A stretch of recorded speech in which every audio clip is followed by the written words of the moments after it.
പക്ഷെ എനിക്കിപ്പോൾ ഈയിടെയായിട്ട് ഈ കണ്ണിൻ്റെ ഈ തിമിരത്തിൻ്റെ ഈ പ്രശ്നം വന്നപ്പം നൊട്ടേഷനൊക്കെ വായിക്കാനൊക്കെ കുറേ ബുദ്ധിമുട്ടായി. കാരണം നൊട്ടേഷൻ ശരിക്കും അക്ഷരങ്ങൾ ചെറിയ അക്ഷരങ്ങളൊന്നും കാണാതൊക്കെ ആയിട്ട് നല്ലോണം ബുദ്ധിമുട്ടുണ്ടായിരുന്നു.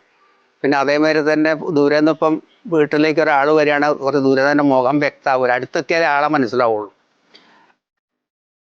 അങ്ങനെയൊക്കെയുള്ള ഒരുപാട് ബുദ്ധിമുട്ടുണ്ടായിരുന്നു. പിന്നെ അതൊക്കെ എനിക്ക് ഈ സർജറി കഴിഞ്ഞതിന് ശേഷം ആ ബുദ്ധിമുട്ടുകളും ഒക്കെ എനിക്ക് മാറിക്കിട്ടി. പിന്നെ ഞാനൊരു ഡോക്ടറും നല്ല ഡോക്ടറായിരുന്നു.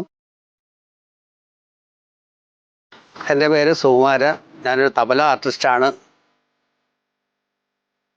ഒരു 10-45 വർഷം ഈ തബല ഫീൽഡിൽ തന്നെയാണ് ഉണ്ടായിരുന്നത്. ഇത്തവണ ഇപ്പോൾ അടുത്ത് വന്നപ്പോൾ ഈ കഴിഞ്ഞ 16-ാം തീയതി ഞാൻ അവിടെ ഫെബ്രുവരി 16-ാം തീയതി പോയി സർജറി ചെയ്തു. അതിൻ്റെ മുന്നേ പോയി കണ്ണൊക്കെ ടെസ്റ്റ് ചെയ്തു.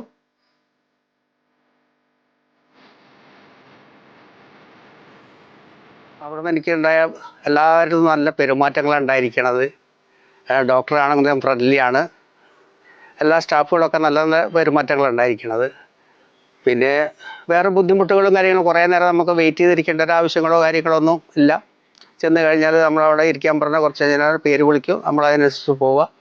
പിന്നെ സർജറി എന്ന് പറഞ്ഞാൽ 10 മിനിറ്റ് ആകുമ്പോഴത്തേനും സർജറി കഴിയും. ഒരു 2 ദിവസം കഴിഞ്ഞ് ചെക്ക് ചെയ്യാൻ വേണ്ടി ചെന്നപ്പോൾ തന്നെ എനിക്ക് നന്നായിട്ട് കാഴ്ചയൊക്കെ കിട്ടി. ഡോക്ടർ ചോദിച്ചു അങ്ങനെയുണ്ട്, അപ്പോൾ നമ്മൾ നല്ല കാഴ്ചയുണ്ട്.